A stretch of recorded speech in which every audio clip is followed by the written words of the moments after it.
Hello friends, तो आज की इस वीडियो में हम देखने वाले हैं हिस्ट्री, जो मैंने प्री और मेंस के लिए नोट्स बनाए हैं। तो मैं वो जो आपके साथ शेयर करती हूँ, काफ़ी टाइम बाद मैं वीडियो डाल रही हूँ आज। इससे पहले अगर आपने प्रीवियस वीडियो नहीं देखे तो प्लीज़ प्लेलिस्ट में जाके चेक कर लीजिए। जो मैंने ये सब नोट्स बनाए थे वो मैंने ऑलरेडी डाल दिए हैं, ठीक है। तो आज की इस वीडियो में हम देखने वाले एक अलग टॉपिक जो है बिल्कुल सिंधु घाटी की सभ्यता। काफ़ी इंपॉर्टेंट है और प्री और मेंस में काफ़ी क्वेश्चन आते हैं, प्री में तो काफ़ी क्वेश्चन आते हैं, ठीक है। तो चलिए स्टार्ट करते हैं। लेकिन इससे पहले कि अगर आपने वीडियो नहीं देखी है तो जाइए प्लेलिस्ट में, हिस्ट्री और प्री और मेंस के नाम से प्लेलिस्ट बनी हुई है, ओके। तो चलिए स्टार्ट करते हैं आज का हम टॉपिक। सिंधु घाटी की सभ्यता क्या क्या पढ़ेगी पहले हम वो देख लेते हैं। परिचय देखेंगे हम, नामकरण व नामकरण को लेकर विवाद देखेंगे, कालखंड क्षेत्रीय विस्तार देखेंगे जो पश्चिम से पूर्व और उत्तर से दक्षिण तक है। विशेषता देखेंगे, विशेषता में हम देखेंगे नगरीकरण, स्थापत्य, कृषि, पशुपालन, व्यापार, धर्म। और हम क्या देखें कि स्थल और उससे प्राप्त हुए साक्ष्य, और साथ ही साथ इस घाटी का, सिंधु घाटी की सभ्यता का पतन हुआ कैसे, हम वो देखेंगे।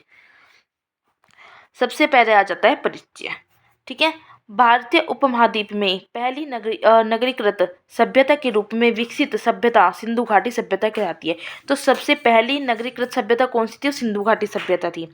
इस सभ्यता के कालखंड को आद्य ऐतिहासिक काल, मतलब प्रोटो हिस्टोरिक एरा में रखा जाता है। कौन से में? आद्य ऐतिहासिक काल में। नामकरण की बात करें, किस किस नाम से जाना जाता है? तो सिंधु घाटी की सभ्यता भी कहते हैं इसको, कांस्य युगीन सभ्यता भी कहते हैं, नगरीकृत सभ्यता भी कहते हैं, सिंधु सरस्वती सभ्यता भी कहते हैं, और हड़प्पा सभ्यता भी। कई लोगों को ये रहता है ना कि हड़प्पा सभ्यता अलग है, सिंधु सभ्यता अलग है। नहीं, ये एक ही है, क्योंकि इसमें से ही निकली है, ये आगे आप देखोगे, ठीक है। हड़प्पा सभ्यता भी इसको ही कह देते हैं। प्रारंभिक नगर जो इस सभ्यता को के खोजे गए वे सिंधु तथा उसकी सहायक नदियों के किनारे बसे थे, जिसका कारण इसका नाम क्या पड़ा था? सिंधु घाटी। टिन तथा तांबे को मिलाकर नई धातु कांस्य बनाई गई, इसलिए इसे कांस्य युगीन सभ्यता कहते हैं। ये क्यों कहते हैं? सारे नाम लिखिए। यहाँ पहली बार शहर का विकास हुआ, इसलिए नगरीय सभ्यता से कहा जाता है। सरस्वती नदी के किनारे सिंधु सभ्यता के स्थल मिले थे, ठीक है, इसलिए इसका नाम क्या है? सरस्वती सिंधु सभ्यता भी। सिंधु घाटी सभ्यता का हम देखते हैं विस्तार। किसी भी सभ्यता के विस्तार के लिए पुरातत्व विभाग के द्वारा एक विशेष प्रकार की खुदाई आवश्यक होती है। कैसी खुदाई? या तो लंबवत खुदाई हो या क्षैतिज खुदाई। किसी स्थान की लंबवत खुदाई उस स्थान पर उत्पन्न हुई विभिन्न सभ्यताओं के बारे में बताती है और तथा उन सभ्यताओं के आने के क्रम को भी दर्शाती है। क्या? लंबवत खुदाई। क्षैतिज खुदाई में क्या होता है? क्षैतिज खुदाई में पता लगता है कि किसी स्थान की क्षैतिज खुदाई उस सभ्यता के विस्तार को दिखाती है, मतलब सभ्यता कहाँ से कहाँ तक फैली थी। तो दो तरह की खुदाई इंपॉर्टेंट है। कालखंड की बात करते हैं इस सभ्यता का, तो 2300 बिफोर क्राइस्ट बीसी से लेकर 1750 बिफोर क्राइस्ट तक है। ये कहीं एनसीईआरटी में दे रखा है। और एक माना जाता है इसका कालखंड कि 2500 बिफोर क्राइस्ट से 1750 बिफोर क्राइस्ट, ठीक है। एनसीईआरटी के अकॉर्डिंग ये वाली है, तो कंफ्यूज नहीं होना है। अब देख लेते हैं हम इसका विस्तार। विस्तार जैसे मैंने बताया था, पश्चिम से पूर्व भी है और उत्तर से दक्षिण भी है। उत्तर से दक्षिण की बात करें तो चिनाब नदी है जो मांडा, ठीक है। दक्षिण में ये प्रवरा नदी है, दायमाबाद महाराष्ट्र आता है पश्चिम से। और पूर्व की तरफ देखें तो पूर्व में आलमगीरपुर हिंडन नदी के किनारे, और पश्चिम की बात करें तो पाकिस्तान, जहाँ पे क्या है, ये यहाँ पे दशक नदी के किनारे है। ये क्षैतिज खुदाई से पता लगा है। सिंधु अब नदी जो ये घाटी है, इसकी सभ्यता की विशेषताएं क्या क्या है? नगर नियोजन है, स्थापत्य, पशुपालन, कृषि, व्यापार, वाणिज्य, राजनीतिक स्थिति, सामाजिक स्थिति, आर्थिक स्थिति, धार्मिक स्थिति, सिंधु सभ्यता की लिपि। नगर नियोजन की पहले हम बात करते हैं। थोड़ा जल्दी से करा रही हूँ क्योंकि वीडियो फिर काफ़ी लंबी हो जाती है। समकालीन विश्व इतिहास में ऐसी सभ्यता जहाँ नियोजन कर नगरों का निर्माण किया गया था वह सिंधु घाटी सभ्यता थी। नगरों का निर्माण सामान्य रूप से नदियों के किनारे किया गया, जैसा विश्व इतिहास में दिखाई देता है। जैसे बात करें तो मेसोपोटामिक सभ्यता कहाँ से मिली है? दजरा फ्रात नदी के बीच में। चीन की सभ्यता की बात करें तो यांगसी, तिसी क्यांग नदी, और मिस्र की सभ्यता नील नदी के पास। जैसे हमने 11वीं क्लास की हिस्ट्री का जो सेकंड चैप्टर है वो मेसोपोटामिया के बारे में हमने पढ़ा था, दजरा फ्रात नदी के बीच में सभ्यता मिली है। इस सभ्यता के लोग किले दुर्ग का निर्माण करते थे, नगरी का नियोजन हुआ करता था यहाँ पर।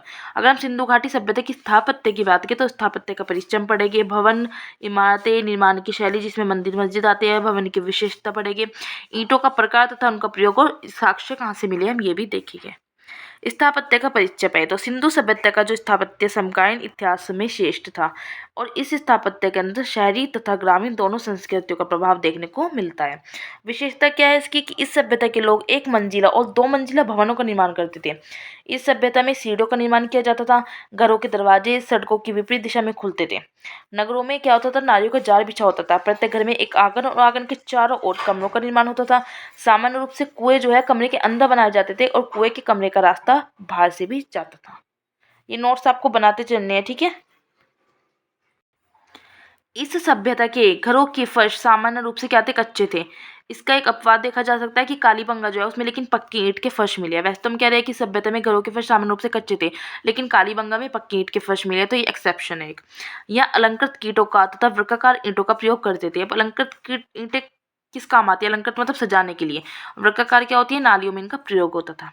यहाँ सड़कें एक दूसरे से समकोण पर काटती थी। इस सभ्यता का सबसे बड़ा जो स्थापत्य है वो मिला है अन्नागार, या जिसको हम अन्न कोठार भी कहते हैं, और ये कहाँ है, ये मोहनजोदड़ो में है। सबसे प्रसिद्ध इमारत, ठीक है, जो बड़ी है वो है वृद्ध स्नानागार, यहाँ पे मिले हैं। पशुपालन की बात करते हैं तो इस सभ्यता के लोगों के द्वारा पशुपालन के साक्ष्य में मिले हैं। सतलज नदी के किनारे एक जगह है रोपड़। रोपड़ मतलब यहाँ पे जो है, यहाँ मानव के साथ साथ कुत्ते के दफनाने के साक्ष्य मिले हैं। कहाँ पे, रोपड़ में। इंपॉर्टेंट है ये। यहाँ पे घोड़े के पालतू बनाने के साक्ष्य नहीं मिले, लेकिन सुरकोटदा नामक स्थल से घोड़े के अस्थि पंजर भी मिले हैं। यहाँ कुबड़ वाला बैल सबसे महत्वपूर्ण जानवर है, और यहाँ पे कुबड़ वाले बैल की लोग पूजा भी करते थे। शायद कृषि में इनकी उपयोगिता के कारण ये कुबड़ वाला बैल होगा, ये कहा जाता है। भेड़, बकरी, गैंडा, बंदर आदि जानवरों की भी यहाँ साक्ष्य मिले हैं। कुल मिला के मतलब यहाँ पे अच्छे खासे जानवर थे। सिंधु घाटी सभ्यता में कृषि की बात करते हैं।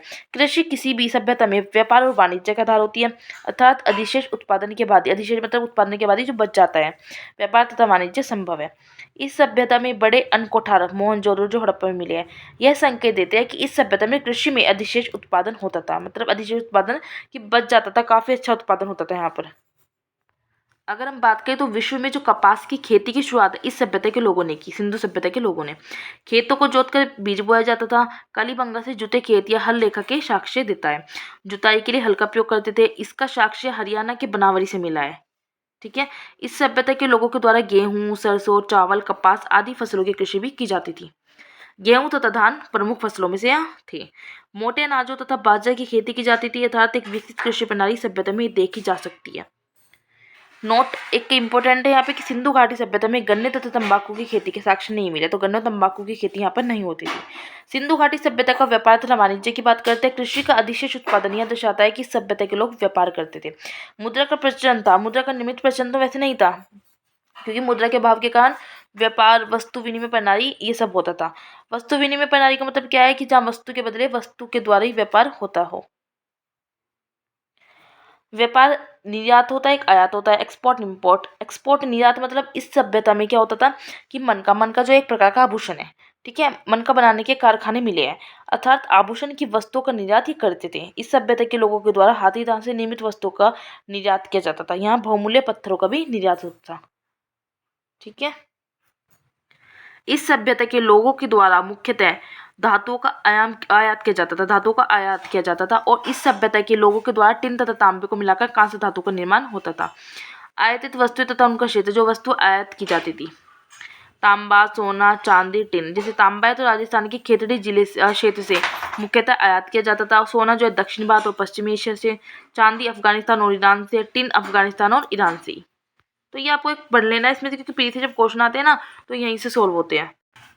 बात करते हैं हम राजनीतिक विशेषता की। यहाँ साहित्यिक स्रोतों को पढ़ा नहीं जा सका, जिसके कारण स्पष्ट जानकारी नहीं मिलती कि राजनीतिक स्थिति कैसी थी।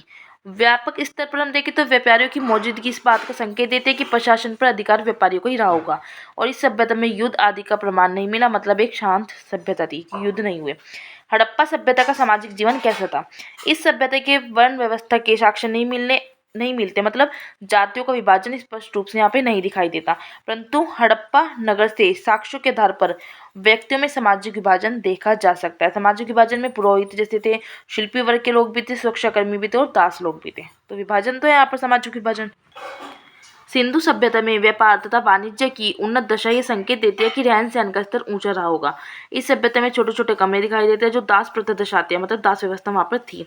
महिलाओं की स्थिति कैसी थी यहाँ पर। मोहनजोदड़ो से प्राप्त जो कांसे की मूर्ति मिली है तो वो एक नर्तकी की है, जो वैश्यवृत्ति की ओर संकेत देता है, मतलब कुल मिला के महिलाओं की स्थिति अच्छी नहीं थी। खान पान की बात करें तो इस सभ्यता के लोगों के द्वारा प्रचुर मात्रा में कृषि की जाती थी, जो इनके शाकाहारी होने के प्रमाण देते हैं, जबकि पशुपालन भी जो कि मांसाहारी होने का प्रमाण देते हैं। तो शाकाहारी और मांसाहारी दोनों थे।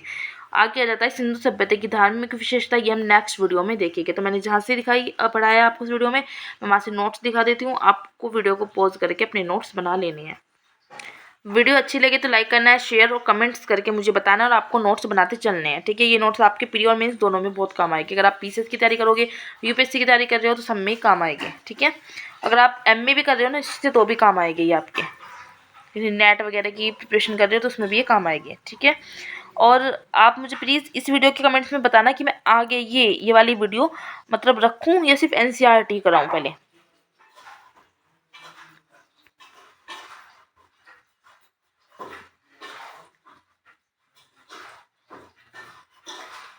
जैसे मैंने नोट्स बनाए हैं, ठीक आपको ये तो वैसे ही बनाने हैं, लेकिन एनसीईआरटी में आप थोड़ा बहुत बुक पढ़कर चेंज कर सकते हो।